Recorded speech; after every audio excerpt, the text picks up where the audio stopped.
Everyone will begin shortly.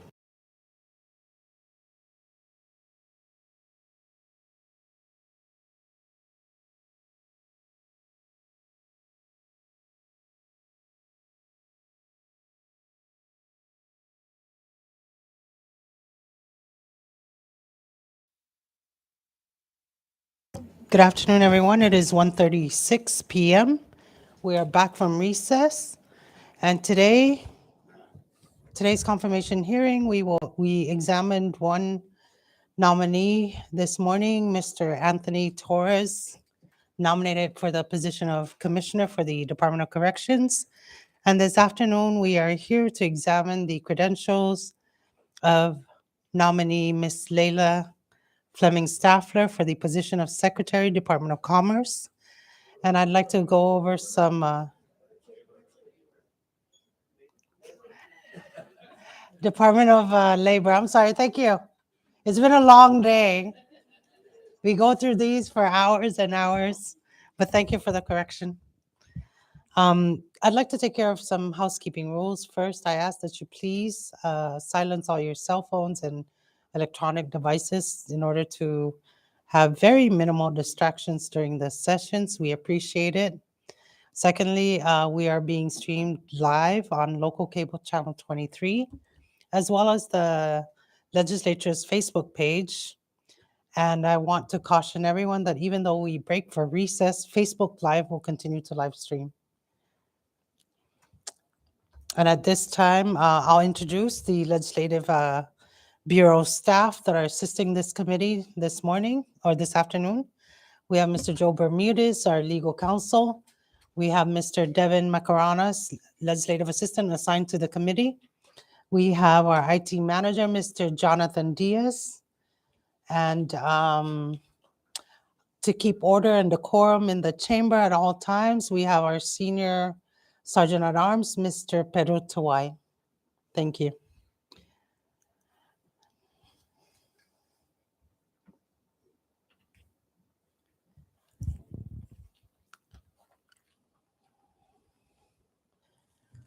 These nominations require the advice and consent of the Senate, a procedure unique to the Senate in the legislature, and we want to welcome everyone here today.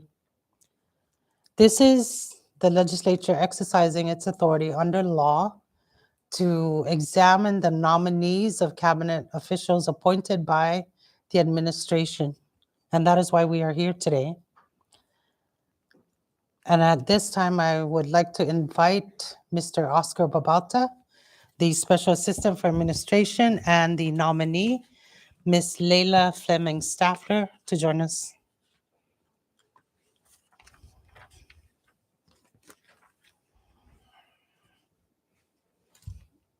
Thank you, Mr. Babauta. You may proceed. I sooner than later I'll move my sleeping cot over. It's for sense of humor, Madam Chair. Hello, Madam Chair. Buenos dias. Good afternoon. Hapaday dan tiro para Hogo, Chairman Babalte, and the honorable members of your committee again. I'm here to officially introduce to the committee the governor's nominee for the Secretary of Department of Labor, Ms. Leila F. Staffler, Fleming Staffler. As you probably all know, Ms. Staffler is an experienced professional with over 20 years of public service in education, serving as a classroom teacher at Tinian High School from 2001 to 2005, while at the same time being an adjunct instructor for the Northern Marianas College from 2002 to 2004, before moving to Kaimang High School from 2006 to 2010. She then became the vice principal or the vice administrator of Kaimang High School from 2010 to 2013, before becoming the actual administrator or principal for that matter in 2013. At the same time, serving as the director of Advanced Placement Summer Institute. In 2021, she took the oath of office and fulfilled her duties as the elected representative. of Election Precinct 5 in the 22nd Sinamay Legislature, primarily in the House of Representatives. She graduated from the Willamette University in Salem, Oregon, with a BA degree in liberal arts in education, leadership, and administration from Western Governors University in Mill Creek, Utah. As we all know and are aware, some of us are aware, Ms. Staffler is a avid policy-driven individual. Governor Palacios and Lieutenant Governor Apateng places their full trust and confidence in Ms. Staffler to serve as the new Secretary of the Department of Labor, Commonwealth of the Northern Marianas. I know that she stands ready to answer to any inquiry by any member and present her plans in the next 4 years. Her long history of professional experience, credentials, and commitment to serving the Commonwealth in this capacity makes her a viable candidate, and we kindly ask for expeditious approval and deliberation, and hopefully your committee's consensus in approving her nomination to the full Senate body. Once again, we thank you on behalf of the administration, Madam Chair, and members for the opportunity to present to you our nominee for the Department of Labor from the administration, Ms. Leila Staffler Zangiliso. To all of you, talumbay. Sidus Masi. Thank you, Mr. Babata. Before I provide an opportunity for the nominee to give her opening statement to the committee, I will open the floor for public comments at this time. The floor is open. If you do wish to make public comments, I ask that you please identify the entity or agency or company you represent. And pursuant to Senate rules, you will be allowed 5 minutes.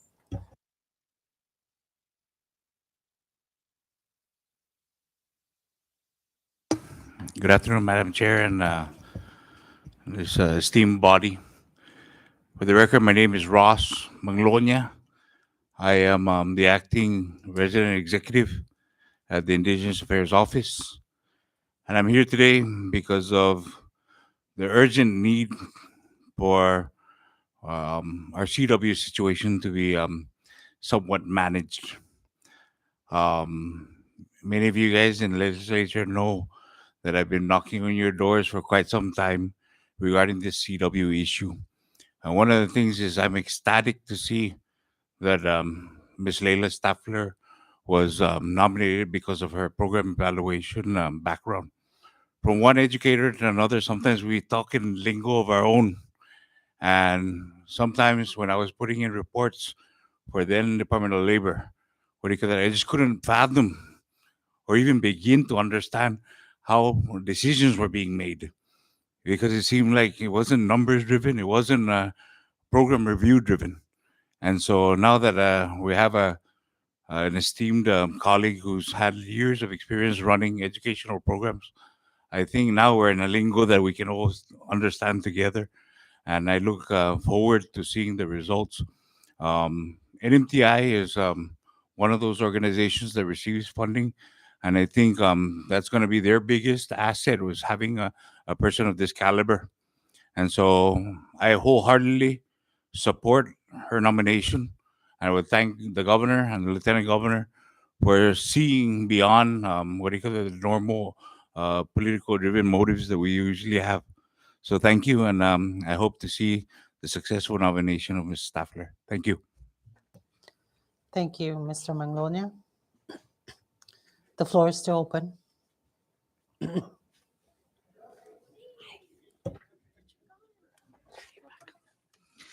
Uh, Good afternoon, Chairwoman and members. Good afternoon. Welcome back. Thank you. I'm here to show support for our nominee, Ms. Leila Staffler.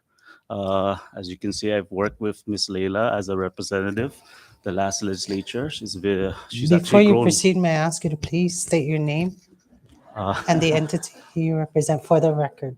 Ralph Naraha Yumo. And with that, I'm here to support Ms. Staffler As I've seen her grow a lot this past 2 years, she's very capable of doing the work. I've seen most of her work, well, the committee report that she produced. So she's very capable, and I'm hoping everybody here in this chamber supports her nomination. And I wish her luck. She has a lot of work ahead of her, and I'm sure with her commitment, she will be able to handle it. Thank you. Thank you, Mr. Yumo. The floor is still open. Hafide Tiro, and good afternoon, Madam Chair, and this honorable body. For the record, my name is Eugene Tabuteb. In my professional capacity, I serve as the Director of Employment Services within the Department of Labor, and I am here to show my support in urging this body to confirm her appointment as the Secretary of Labor. I have 5 compelling reasons why. The first and most obvious of those reasons is that within the short time span that she has joined our team, she has been able to gain not only my trust, but respect. And I'm sure that it's the same for my colleagues behind me. The second of those reasons is because she exemplifies and she is actually the quintessential example of an islander who has gone abroad to obtain an education, to better herself, and then come back to give back to her community. The third of those reasons is because of her work ethic. I have never seen or witnessed anyone who can prepare Google Slides and share it with our team so that everyone can have a hand in it, and I appreciate that. It keeps me gainfully employed, by the way. Fourth of those reasons is her leadership, and not necessarily her leadership experience, because we all know that coming from an island, but basically the skills or elements that are required of what I believe for someone to be a leader, and that is transparency and accountability. She shows that to us every day. She holds us to those higher standards, and more importantly, she holds herself to those standards. Finally, her educational attainment. I know that usually this part or this segment is usually left as a cliff note or a footnote, but I'm here to highlight that because I know personally what it takes to achieve something like that. Just imagine earning 1C letter grade and you're on probationary status, and the next C, you're out of the program. I know what that takes. I've done it myself, and I also appreciate that. Finally, also with the obtaining a graduate school degree, there are certain skills that I feel are lacking in today's leaders, and that is creativity and critical thinking skills. With just those 2 components, you can tackle whatever issue comes up to you, face it with determination, and nothing will go wrong. I'm kidding. Yes, maybe sometimes things will go wrong, but you know what I mean. It is for those reasons, Madam Chair, and this august body, that I request that you confirm her appointment as the Secretary of Labor. Thank you. This is a small state, Mr. Tawitab. The floor is still open.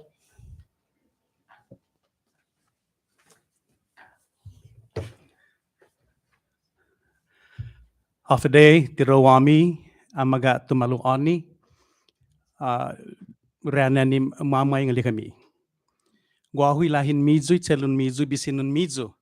Si John Oliver de los Reyes Sablan Palacios Gonzalez Bolis. Buenas tardes, Mr. Gonzalez. Hafide Senator and Madam Chairwoman. Zaniman distinguidun na zan tunalzun na nu man mailihin na membro nistina na init nun is Senate. Si Sus masi ni paano inna sedihan para by infangmentus sa butitilap, sa kapas na amoyhus, put para tatuna I Hagan Marianas. Za si Jesus Masi, hiliso tumah rem Governor Palacios, while Lieutenant Governor Uncle Dave Apatang, for refreshing nominations to lead our Commonwealth in its most arduous, may possibly stormy intersection of our history as a self-governing Commonwealth of the Northern Mariana Islands in political union with the United States, pursuant to our covenant. I take this with sincere personal pride because, as was alluded to earlier, sumen na maguf ang tawds and na fehman na sinintisti diduk para ta tistigudzi fa maguunta anay man atodga manyay na pumoksay amanoy sinya para ufan onimu pa fan eskwela za paro matodbus afa siya na padiron mo na gilinala niya pero fan eskwela za paro mabira siya za para na itati igunayzan niya gi komunidad ni masengwayza. I too can relate. I'm the eldest son of a Filipino construction worker who came here at the aftermath of Typhoon Jean back in the mid-60s. And he built all the hotels and 4 houses of prior governors. And so I appreciate labor. I appreciate apprenticeship. I was chairman 7 of 8 years at Northern Mariana Straits Institute. Pues gaigi tiningo kanay gihagaho, gisinsenho gilasaso. Was raised by our awesome father, Alfredo Gonzalez, about apprenticeship and labor. So since then, we've been in need of labor. And how refreshing for my colleague. She's, by the way, a good karaoke singer. So make sure you order your album. You have to go through me. Okay, order 1 year in advance. She was my colleague. I know her from a different vantage point as a parent. When our sons entered Cagman High School, Cagman Tsatsa Middle School, I became a parent teacher leader. And that first day that we will work with her, she exuded nothing but a consummate professional. Not more so as a teacher and an educator. Lokumunahna kumuasagwa. No, she too has growing and awesome teenagers, and so we can relate. And as a parent, I left our sons in her care and her team at Cagman High School, and thank God because our sons are doing okay and are still blessed to date. So thank you, Leila, for your leadership. Sizus Masi, and also she was my vice president for a few years at PTSA. And gosh, yes, Google Slides and whatever you call it on sharing is caring. So thank you for really teaching us and really so consummate professional. Google Slides. She's a competent to the maximum power lady. We can leave tata entrega gui ni Asuntun Marianas, Zasinya Asodbay Tanusafa, all these 2 decades of training, program evaluation, programmatic integrity, organizational skills. And believe me, I envy her staff because Cagman High School have nothing to say, and now the labor team will relish her leadership, her competency, and her consummate professional. So Sizus Masi and Leila, I look forward, when you need an ear and eye or ear to listen to a karaoke singing, 285 Meta. I'm here. So thank you and esteemed, respectable elected leaders. Na Speedy Gonzalez, parafaman manhasu. Waste the papers. Don't waste the papers. Don't waste the trees. Na insigidas, no nagirim papi, and please let's help the governor and the administration and the legislature and our people immediately do what's needed, and that is to restore programmatic integrity, organizational strength, and really be able to convince our federal counterparts and our regional collaborators that we truly mean well and that we're here to fix things up and find solutions hopefully sooner rather than later. So Masian, congratulations, my colleague. I'm so proud of you. Thank you, Mr. Gonzalez, for that spirited compliment to the nominee. It's the first one we've had today. Thank you for waking us up. Yes, sir. Good afternoon, senators and chairwoman and the audience. I want to apologize. First of all, my name is Ed Probst. I want to make sure I introduce myself. Unlike my colleague, Rep. Ralph Yomo, we had a good chuckle out of that. But I want to say I'm sorry for cutting in front of a couple of people. We have a 2 o'clock meeting and they're waiting for me. So I had to be here though. This was a priority. I had to be here because I'm here to support a very dear friend and colleague. And I don't like to look at her because I always cry because she wears her emotions on her sleeve and I feel the same way. But I've never met a more passionate person to serve. You know, I remember when she discussed running for office, running for the House. You know, one of the things that I discussed with her is, I said, you know, the huge pay cut you're taking. And she said, my family and I are prepared for it, but it's never been about the money. And that hit the heart. And I said, this is a wonderful, caring person who is filled with so much compassion for our people to serve. And then I had the pleasure of working with her and getting to know her really well. And I realized she is, as much as she cares about the people, she is coming up with ideas. She is creative, as Mr. Tepetep had mentioned earlier. She is just brilliant, and she's always so delightfully positive, something that is just infectious, I think. And I think in these very difficult times, we need that. She's taken on a huge responsibility, Department of Labor, one of the most difficult positions to take right now. And she's doing it with such a great attitude, so positive, just her usual demeanor, smiles and lightens up and makes everybody feel great. And I want to say that the Department of Labor is blessed to have her. This administration is blessed to have her. This Commonwealth is blessed to have her. And I'm blessed to have her as a dear friend.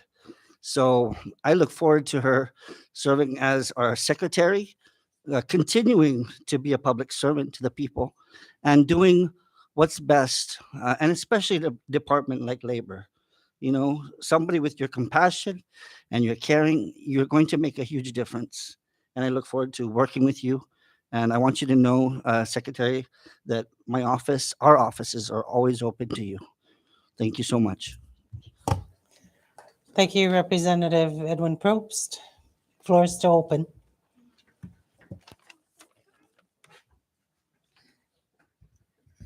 Hafaday Zantiro, Chairwoman Selena Babalta, and members of this committee. My name is Frances Torres, and I'm with the Department of Labor, Workforce Investment Agency Division. I am here today in full support of the nominee, Ms. Leila Staffler, as the Secretary of Labor.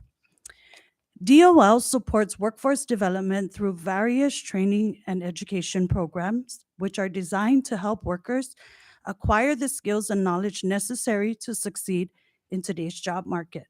These programs may include apprenticeships, on-the-job training, classroom instruction, and other types of training and education. In addition to the aforementioned programs, the DOL also plays a critical role in developing and enforcing labor standards and regulations that help to protect workers' rights and ensure fair and equitable treatment in the workplace. This includes setting minimum wage and overtime standards, enforcing workplace safety regulations, and investigating and prosecuting cases of wage theft and other labor violations. Overall, workforce development is an essential component of DOL's mission, as it helps to ensure that workers are prepared for the jobs of the future and that employers have access to the skilled talent they need to remain competitive in today's rapidly changing economy. By investing in workforce development initiatives, the DOL can help to create a stronger, more resilient workforce that is better equipped to meet the challenges of the 21st century. Ms. Staffler is no stranger to DOL.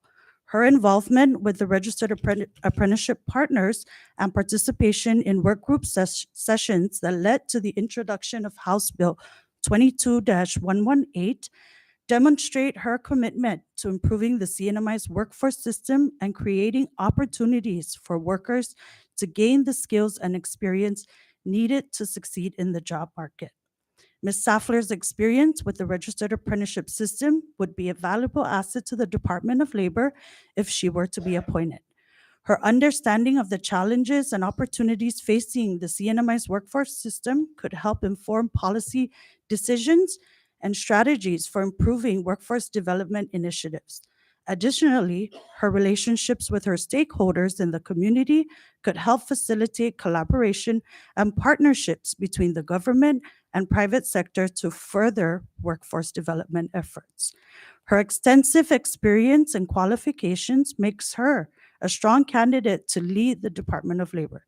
She's able to effectively leverage her experience and expertise to make a positive impact on the CNMI's workforce development initiatives. I appreciate the opportunity to testify before this committee in support of our nominee, Ms. Leila Staffler. Thank you, Ms. Torres. Floor is still open.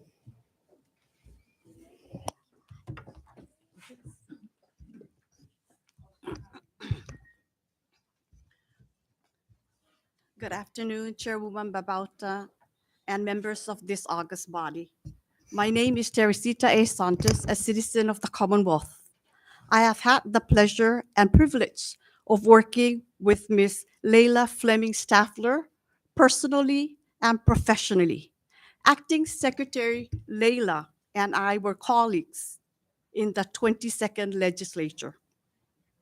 I am certain that you have been presented with her impressive academic background, inspiring public education career, and array of charitable work and plethora of accolades and accomplishments by which would speak volumes to her nomination. During her tenure in the 22nd legislature, Acting Secretary Leila stands for what is just and what is right. Her mission was to restore public trust in government through transparency, accountability, and open communication. This was earlier echoed by John Gonzalez. She is a woman of dignity, integrity, courage, fortitude, and honesty. She is also diligent, dedicated, and accomplished. Further, she is loved as a teacher, an advisor, and senior administrator for the Commonwealth public school system. I am confident that she possesses the education, experience, passion, commitment, and vision to serve and enhance the Department of Labor. For these reasons, I fully support the nomination of Acting Secretary Leila to be the next Secretary of Labor. Thank you, and may God's wisdom be upon all of you as you facilitate the public hearings of our Honorable Governor and Lieutenant Governor's appointees to the respective departments and agencies requiring the advice and consent of the Senate. Happy International Women's Day, Chairwoman, and to our appointee, and all the women in the Commonwealth and the world. This is a small seat, former Senator Santos. The floor is still open.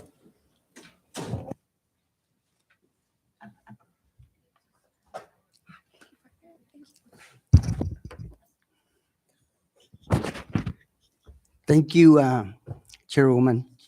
My name is Richard Tirela Lizama.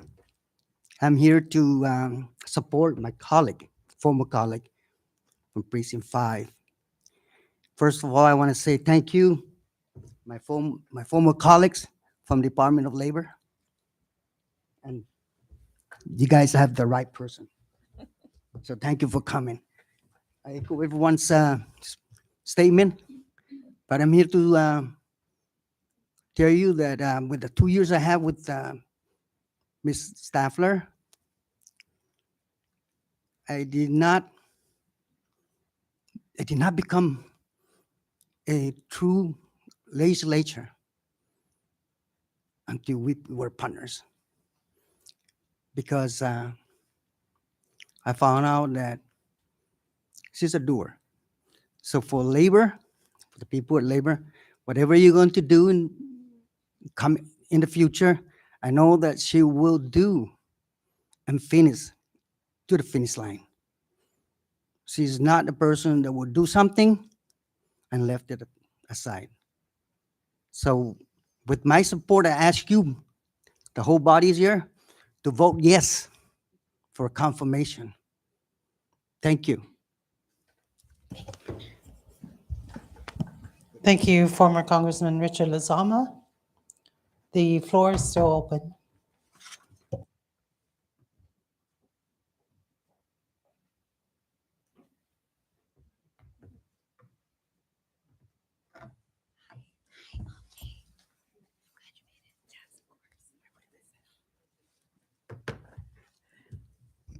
Good afternoon, Senators. For the record, my name is Tina Sablan, and I am here in support of the nomination of my very dear friend and former colleague, Leila Staffler, to serve as our next Secretary of Labor. I have known Leila for a very long time, and most recently we worked together in the legislature. She was the education chair in the House, also the vice chair of the Health and Welfare Committee, which I chaired, and of course before that she had 20 years of experience in public education as an administrator and as a teacher, and I've known her to be a longtime advocate for education and workforce development, people with disabilities, good governance. One thing that I know about Leila is her passionate commitment to education and training to break cycles of poverty in our community. We've had many, many conversations about that, and I've been so excited to see her grow in her new role as the Secretary of Labor to make this vision and these big ideas and really put her skill sets and her experience to use in breaking cycles of poverty through the many programs and opportunities offered through the Department of Labor.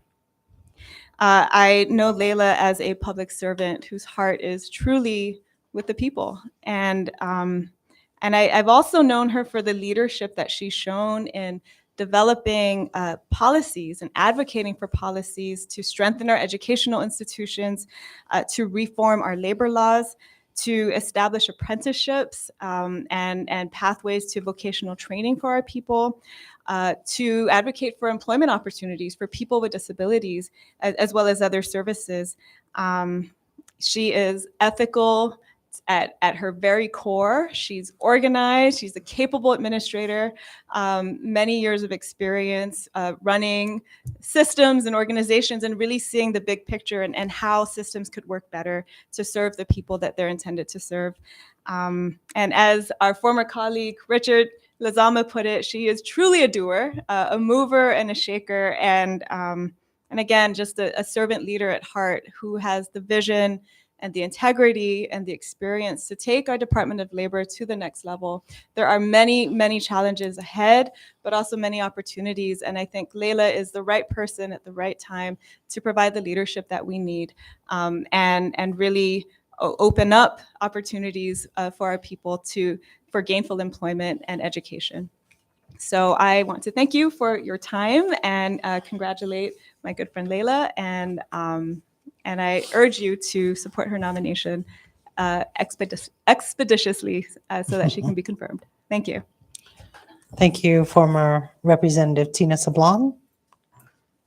The floor is still open.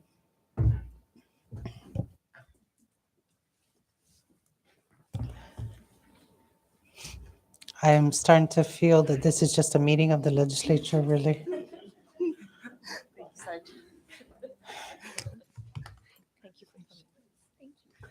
Hafaday Tiro, Casalelia Manco, Chairwoman and honorable members. My name is Sheila Jack Babauta. I am here with Community Solutions. And I first want to express my support for this nomination. And I'm very, very excited. I first met Layla when she was a principal at Kagman High School. I returned from gaining my education and experience away from home in the States, and I started working with her when she was a principal. That displayed to me how much she cared about our youth and how she was very education focused.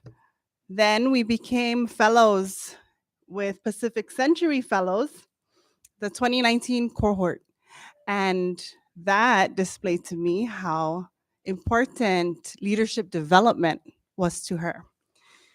We've served in the 22nd CNMI legislature. She was the chair of the education committee. I was the vice chair. We have seen many community events that she has organized for Precinct 5, and she introduced bills that addressed issues around mental health, education, workforce development, and apprenticeships. She is a humanities grant recipient, and that displayed to me how she takes advantage of opportunities. She funded the Laddie and the Marianas film, displaying her vision and the value that she places around culture and storytelling. We also voyaged to Alamagan together. And in a place where there's no power, there's no running water, there's no data connection, one must have trust.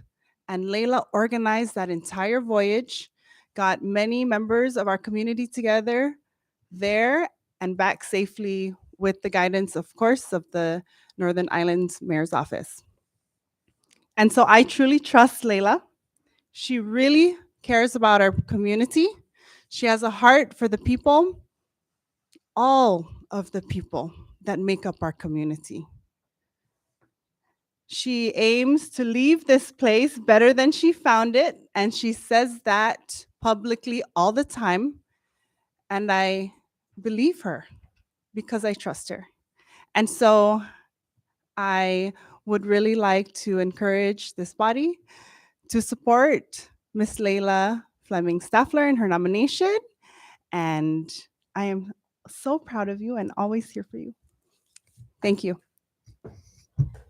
Mrs. Smasi, former Representative Sheila Babauta. The floor is still open.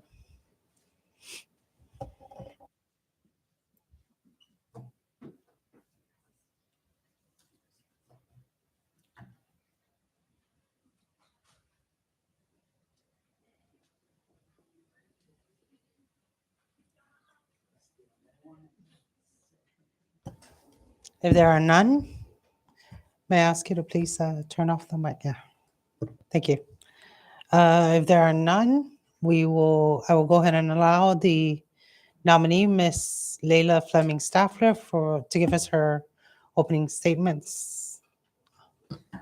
Oh, please stand before we allow you to say anything, so that Mr. Macaronis can administer the oath. Layla Fleming Staffler, you do solemnly swear under the penalty of perjury that the testimony you shall give in the matter at hand shall be the truth, the whole truth, and nothing but the truth. I do. Thank you. Thank you. You may be seated. Now, we will allow you the opportunity to address this committee. And if there's any family members you'd like to introduce, you may do so at this time. Thank you. You have the floor. Thank you, Chairwoman. And I first want to thank you for organizing today's confirmation hearing and all of the honorable members of the Senate that are able to be a part of this. Thank you so much. I love that Rhoda is really represented today.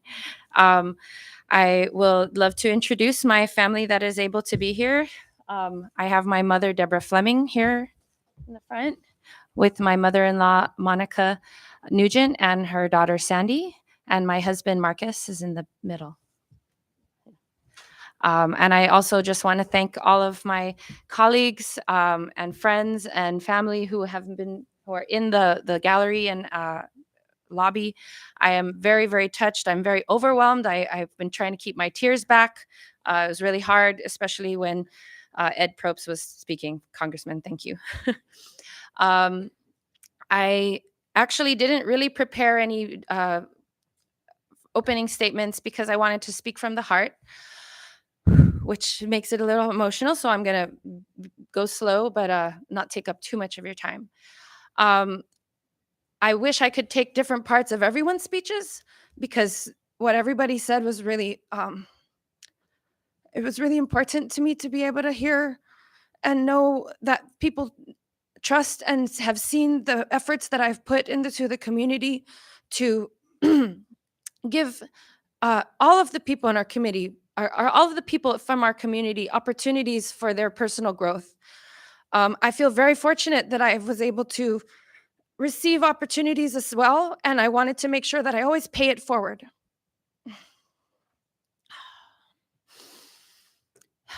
I would just like to say that all the years of education that all of my years of educational work have really helped me be prepared for the stuff that I'm facing today.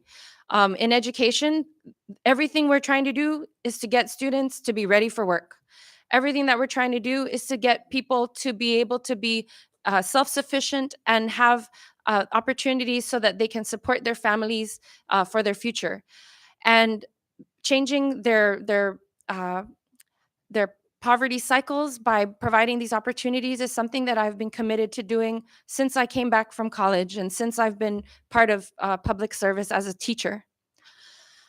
When I think of education, the end game is always workforce. And so I feel like I didn't know that I was on this path, but I'm so glad that I made it here to this part. I really look forward to being able to take all the systems that are in our communities to help people so that they can work better together.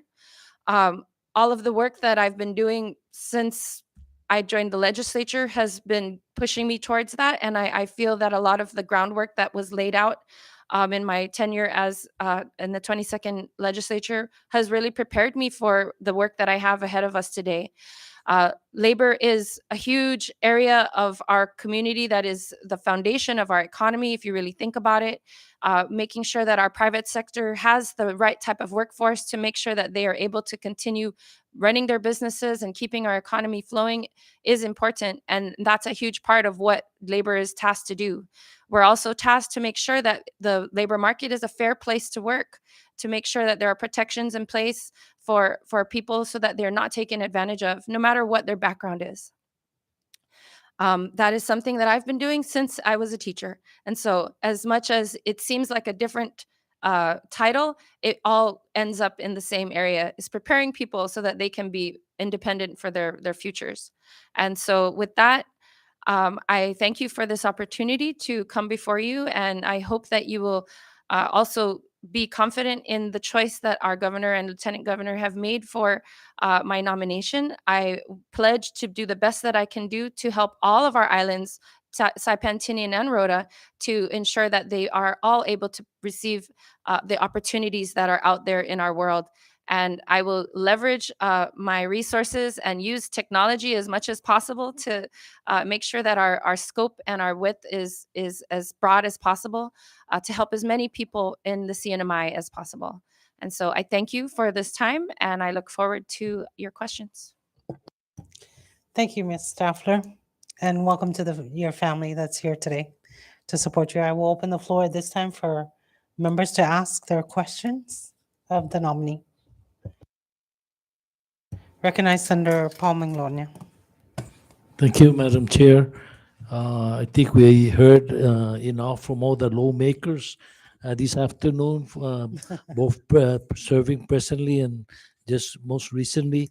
I read a lot of your campaign brochure, so I will listen to Mr. Gonzalez and don't waste another paper. Don't waste our time. I'm ready. I yield back my time to you, Madam Chair. We know where her heart is with our people, and I have some questions, but I'm gonna leave that for another time because I know you always have time and you're always hard at work, and I'll be seeing you in the near future. Thank you, Madam Chair, members. Thank you, Senator Paul. Any other members? Recognize Senator Donald Manglona. Thank you, Senator. Thank you, Chair, and welcome. Good afternoon to everyone. This is one of the easier decisions, having known and having worked with you in the past, and just hearing from all the people that came out to speak in support of your nomination. And so, as a chair for health, education, and welfare, should you get it confirmed by the full body, I look forward to working with you and trying to address a lot of these concerns. And so, while many of the people in the audience have great things to say, I do want to do our due diligence and just bring up a few concerns that you can address now, just to ensure and give that confidence to our people that are watching in and listening to this. Just to hear some of the plans that you hope to do as secretary. If you can at least address maybe the top 3 concerns that you are faced with now, and what you plan to do to address those. Thank you. Thank you, Senator Manglona, and congratulations on your new seat. I definitely am happy to share plans. In fact, I will be giving a presentation at the SHRM meeting on Friday. So there will be more details if anybody is attending that event. And one of the topics of that presentation is, what are the visions and plans of labor? Number one thing that I really want to move labor into is updating our websites and access points for the people in the community, especially right now with so many people getting laid off from work, not just in the government, but also in the private sector. People look to labor for answers and where they could look for next opportunities. One of the challenges I see is that labor, although it does have JVA placements for jobs that usually are being advertised for CW renewals, we are not a repository for all JVAs in the CNMI. And so I want to do better at connecting people to other places where job vacancy announcements are posted. Right now, there's multiple sites just within our government offices, as an example, that have lots of JVAs open. There are also private sector areas where there are JVAs posted. And so getting it all centralized so that there are links from our Department of Labor website would be a good place to start.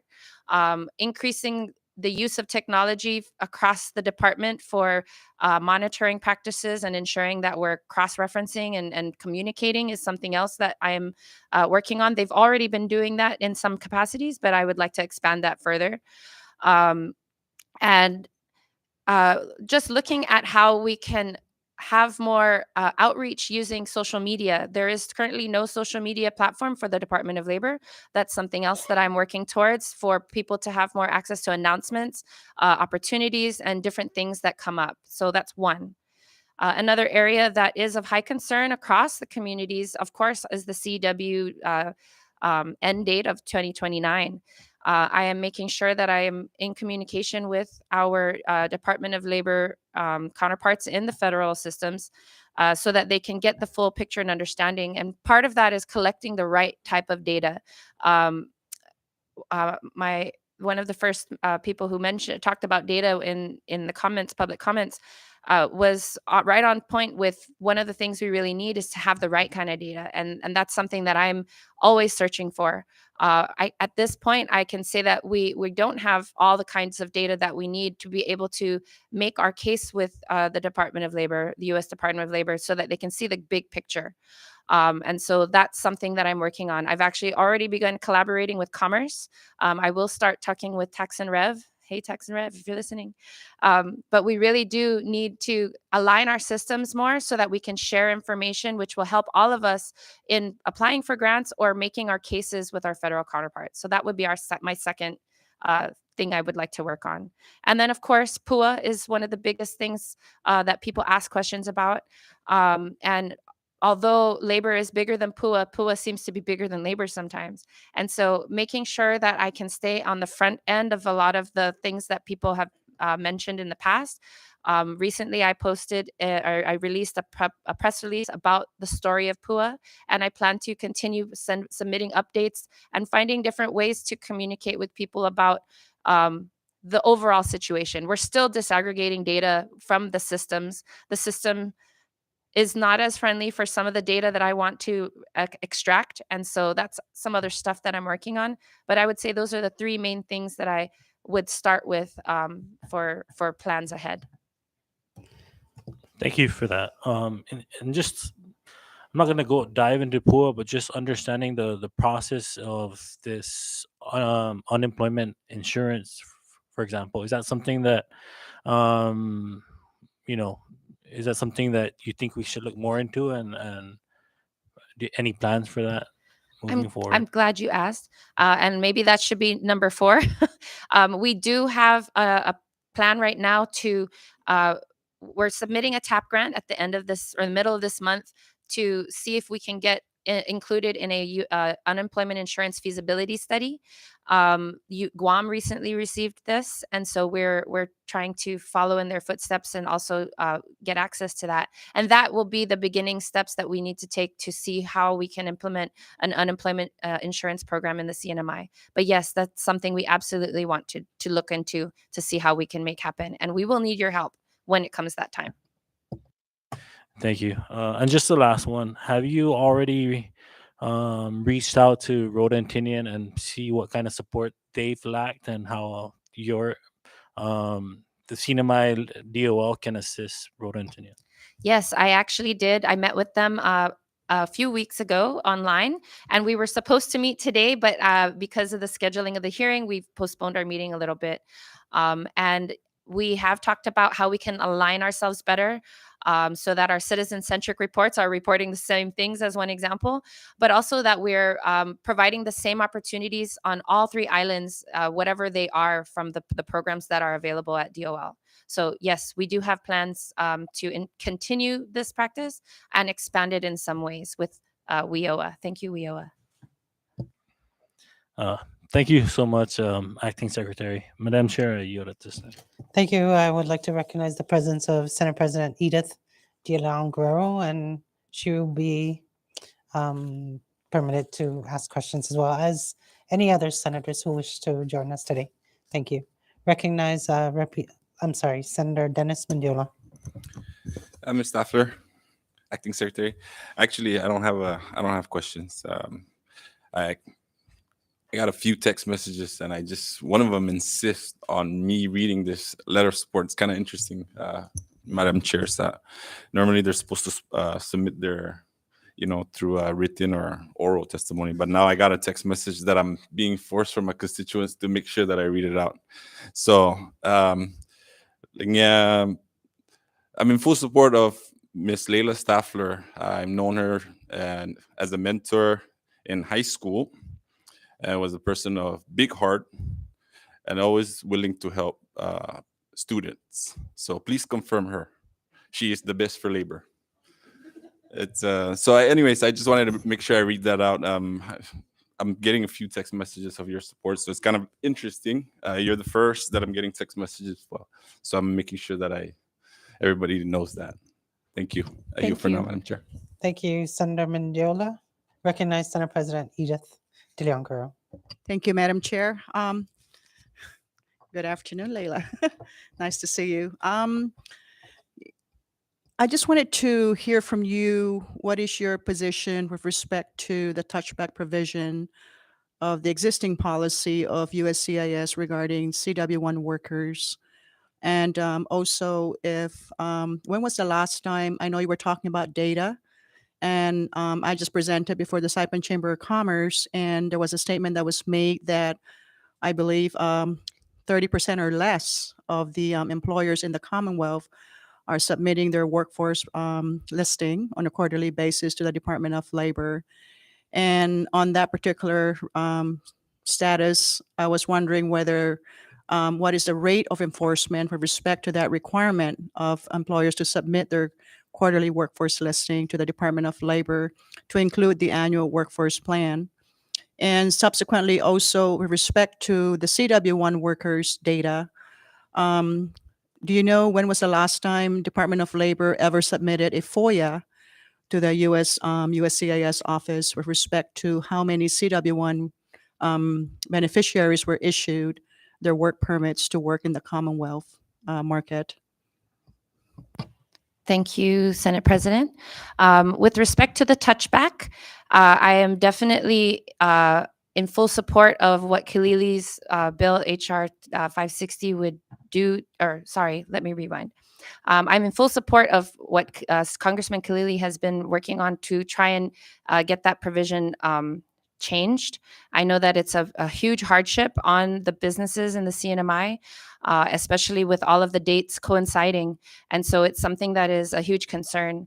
At the same event that we were there together, he did share that the likelihood of that happening, however, might not be so good because of the fact that the chairman, the current chairman of the committee that would change those kinds of regulations was not in support of it before when he was not a chairman. And so that's something I don't know how we will move forward for yet, but I will continue to support and reach out to work with Kalili's office to ensure that our voices will be heard in that respect.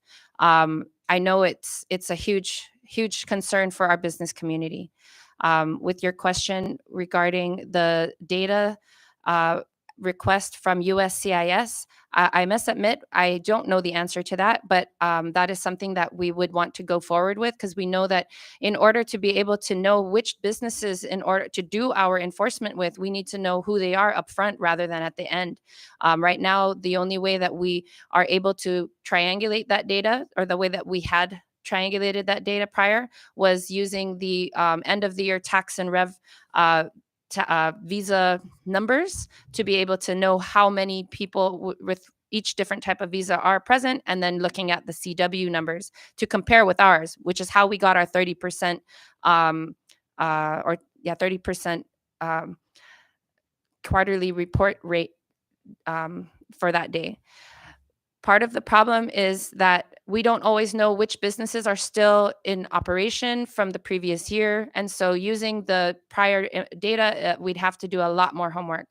I would say enforcement is one area that we'll be doing a lot more work on to ensure that we have a continual enforcement practice so we can raise our numbers of quarterly reports, because that's really the only way that we will be able to monitor if we are meeting the USCIS requirements and finding out what our sorry, this is a harder question, for making sure that we're able to analyze our performance to ensure that what we're spending the CW money on is actually meeting its goals. I can say at this point that the reports that I have received from the previous CW funding plans, I can see a disconnect, which I am currently writing a letter to USCIS, or not USCIS, USDOL about for their support and understanding, and also to ask for technical assistance in those areas, because that is definitely an area of need. Thank you. If I may, just so we could provide some clarification. With respect to the bill in Washington that our delegate is pushing for, which also the administration is in support of, that is the Population Stabilization Act, which puts out a number of about 1,600 individuals that are currently do not hold any status other than perhaps maybe an EAD or maybe nothing at all, that are in existence of the within the Commonwealth.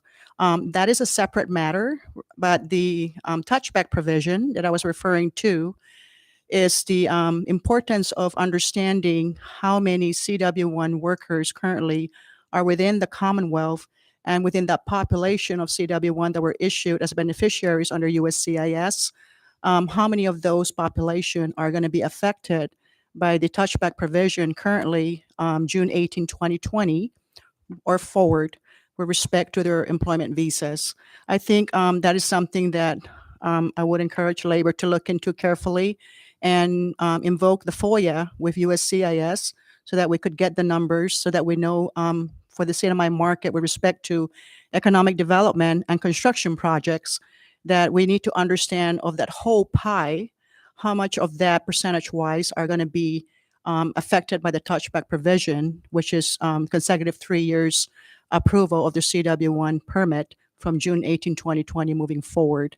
The reason why I bring that, to this conversation is because I'm afraid that a lot of the projects that we are pushing out in the market right now and to flow out the monies that are sitting on the books with respect to capital projects, that they might come to a screeching halt if the majority of the workers are going to be pushed back because they have to exit the Commonwealth of consecutive 30 days outside the country.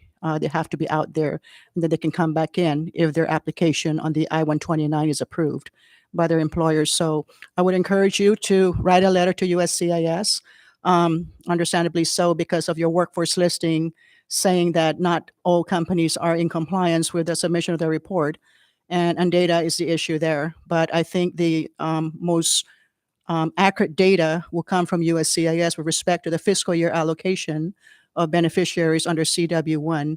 We don't have H2B, obviously. So I think that is very, very important because, again, because of the construction projects that are ongoing within the Commonwealths, CNMI White, Rhoda, Tinian, and Saipan. Now, I'm going to move into another question, if I may, Madam Chair. You may proceed. Most recently, representatives from Precinct 4 during the SNIO session stated that there's 10% unemployment rate up north. I would assume that perhaps maybe that particular data is coming from the latest census information. I'm not sure if labor has looked into the report itself. What is the plan of labor to address the unemployment rate within every village of the Commonwealth, to include Rhode and Tinian as well? And how are we going about in terms of addressing this issue while we also talk with Washington, whether we are moving into the suspension of the touchback provision and perhaps also pushing back the expiration of the CW1 program? What is your take on that? Thank you for that question. I definitely was paying attention to the different unemployment rates of each of the villages. I believe it's Precinct 5 that has the highest unemployment rate. One of the things I was discussing with my colleagues in the labor management team was the possibility of what kind of outreach that we can do as a way of connecting people with jobs that are available or being advertised, especially knowing that we have the touchback issue coming up. We wanted to host some job fairs and ensure that we provide some kind of equity within the other two islands as well. But also, we want to revamp the current website that has the ability to refer jobs. That system has not been working right. And so that's one of the things that we would also try and do to give people better access to what is available right now. But then also looking at supporting small business growth, in ensuring that we are using our current resources. Right now, our WIOA program has a skill up option where businesses can look at what kinds of skills they'd like to develop of current staff, so that it would give that person an ability to move up into a managerial position and then open up the entry positions, which then could help bring in more people from the different, or bring in people who are experiencing unemployment. I think that we also are concerned that there are, people that might use the system to ride along for different benefits. But so finding different ways to provide those people more access to training, to trying to change their perception of what opportunities there are, so they could maybe break that cycle and move out of it into a different kind of a economic experience. And so those are different things that we've discussed, and we always open to more suggestions. Thank you for recommending that letter to USCIS. That's definitely one of the things that we plan to do. For my last, I know we can talk about labor the whole day, all night long, but I am concerned about the up to 500 government employees that were given the 30 and 60 days notice, losing their jobs. And I do understand too that Department of Labor has the dislocated worker program, displaced worker program. And so I wanted to know whether the department have effectuated rapid response for these up to 500 individuals, at least to reach out to them, maybe get a listing from OPM and their contacts, and how can you assist them with respect to trying to find them jobs or maybe improving on their training so that they could eventually get employment in the private sector or perhaps maybe jumpstarting their own business. I wanted to hear from you if anything has been done for those 500 individuals. Thank you. Thank you for that question. I can say that we've been mobilizing with multiple agencies to try and address this issue for all of the employees who have received notices or have already separated from the government. We have not taken that recommendation yet, but maybe that's something, or if we have, maybe they started without me knowing, and I will find out. But I know that it's something that's been on our radar. I'll have to reach out to OPM to see about if they can share the PII of that group of people for that kind of outreach. That would be something different for sure. But it's definitely something we would be willing to try to help people find their way. I did ask and pay attention after the people received their notices. Did we see a jump in services? Outreach? Do people know where to go even? And that's where I thought maybe we do need to do more outreach, because we did not really see an increase in our numbers at the first December dates that people were released. Since then, we have seen an uptick in some numbers, but more than anything, we do see that there's a gap. And not everybody is coming to us yet. And so on Friday, I know that there is is it Friday or Thursday? Tomorrow? Okay, it's tomorrow. There is an outreach planned with OPM that will include the Department of Labor to provide anybody who's interested in all the HRs of the different agencies who have lost people so that they can receive access and see what we have to offer. And we are prepared to receive additional people. We've been kind of waiting for that uptick. Yeah.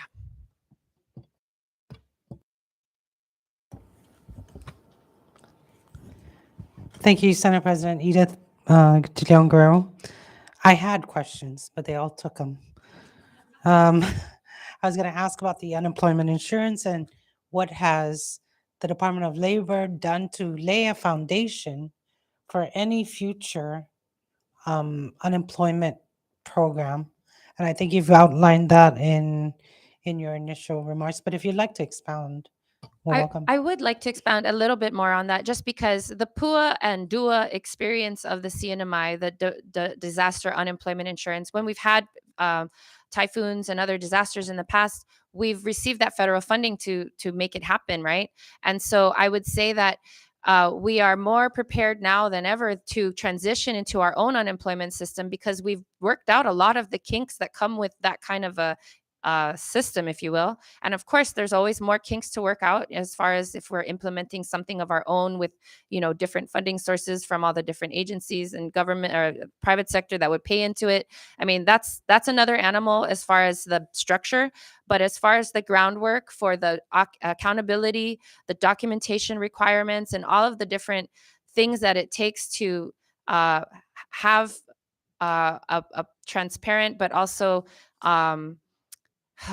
regulated unemployment system, I believe we've got a good team that has started and has already created a lot of those systems for the application of it, that it would be something that would be easier to transition to than if we started from scratch.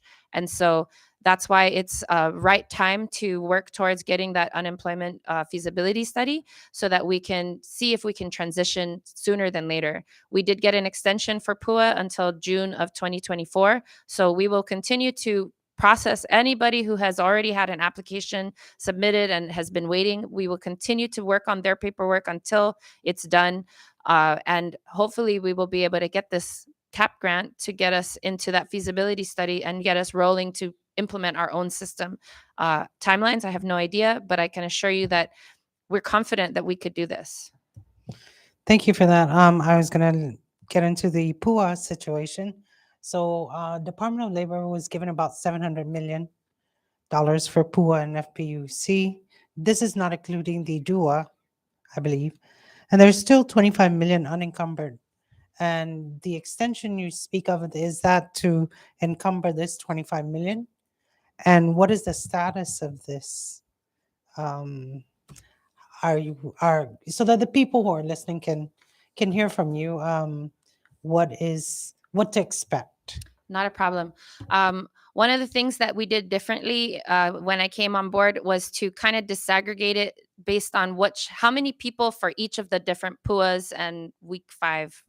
And we did find that there were still a few people who had PUA 1 that was pending. And the way now that we are addressing it, because if you are a PUA 1 recipient, you might also be a PUA 2, 3, and so on. So the number count, even though there's a 200 here, they might still be counted in the other numbers. Okay. There's like 1,000 plus people in PUA 3 and 4. PUA 2, I can't remember how many, but it's under 1,000. But again, a person could be in multiple PUAs, right? And so what they can expect is that we're starting with the oldest cases first. If you are a PUA 1 recipient and you also have other PUAs that you're waiting for, when we finish your whole thing, then that's when they will be able to finish that person's case and close it and get them paid out. People who are only waiting for PUA 4 or the last 5 weeks will have the longest wait because we're going to be working on those others who were ahead of them. Why wasn't it like this before? The system doesn't disaggregate data so easily. A lot of this has to be done manually. The reasons too that it was taking so long for so many changes or so many people to get paid out, a lot has to do with the system itself. This system was being changed from the federal side over 20 times. There was 20 different rule changes, and every time a rule change comes, you have to apply it to all the open cases. And so every time that a person would have to be adjudicated, they would have to go through all the different rule changes. Now, on top of that, you also have a workforce that is considered temporary in the way that they are their renewals are done. And so some people don't want to stay in these temporary positions and look for work elsewhere. And when we lose an adjudicator and all the case history that they've been doing, it's like starting over again for a new person who would take over their case, applying all the rule changes, making sure they have all the documentation. And so what people can expect is if they're not sure where they are in the process, they need to call the call center. The call center understands how to navigate the system so that they can tell that person exactly what they need that is missing, or if it's not missing, they can just at least let them know that we have all your documents. I'm sorry, you have to wait. When it comes to the next steps, they are going through the adjudication process, and then it goes into the benefit control process. And that just is a way to make sure that anything that they have on the other side of it, like if they have any pending, I guess, like if you owe child support as an example, then they make sure that any liabilities that you might owe are taken care of before they're paid out. There's so much I guess, internal controls to ensure that any fraud that could be there would be detected before paid out. I would say when I talk with our federal counterparts, the CNMI was one of the most diligent in ensuring fraud protection against this money going out to the wrong people. And that's part of what has also taken this process really long. I know that that's part of the frustrations people had throughout the past. Moving forward, we've been trying to address a lot of those things, and so far, I have not had that many negative communications from people. But of course, there's always different experiences, so we're open to feedback. Thank you. Do you feel the extension to 2024 is sufficient? That's a good question. I feel that that's something that I'd have to talk more with my team about. They when we've had our conversations, we feel good that we could get it done, but then it really depends. Like we just lost another staff member for our adjudication team, so that puts a big, damper on a lot of our processes, and so we will need to hire someone again, and it takes several weeks for them to be trained in a way that is like comfortable with using the system, because there's so many different parts of this portal and checks and balances. I mean, you really have to be comfortable with technology to be able to do this effectively, I'd have to say. Okay, thank you. The other concern I had was meeting the workforce demands in keeping the year 2029 at the top, at the front. And I had other questions, but like I said, some of them were taken by others. And we can also certainly be more detailed in the questions when it comes to the budget call, as that will be the venue where all of this will be shed to light, and we can better understand it and correlate it to the budget, that labor will be requesting for. So I don't have anything else of significant matter. Recognized Senator Edith De Leon Guerrero. Thank you, Chair. Just for clarification, I heard you mention PUA 4 twice. Yeah, I just wanted to make sure that there's no PUA 4, right? Okay. I think Just I for must have, clarification. that might, yeah, I apologize. Don't worry. And on the remainder of 20-some million from on the books right now, I know that labor has extended up to the end of June of 2024, but that is a no-cost extension, correct? No additional money that is pumped into the Commonwealth for the PUA program from U.S. Department of Labor, correct? No, we did submit a budget to include for a cost extension so that we can administer the rest of the program. We would need that in order to administer the program. All right, but it's not additional money for PUA 1, 2, and 3? No. Okay. That's Thank you for the thank you very much. clarification, and I Thank you. apologize for misspeaking. Not a Thank you. I have no further questions. Is there anything else from the other members? If not, we will.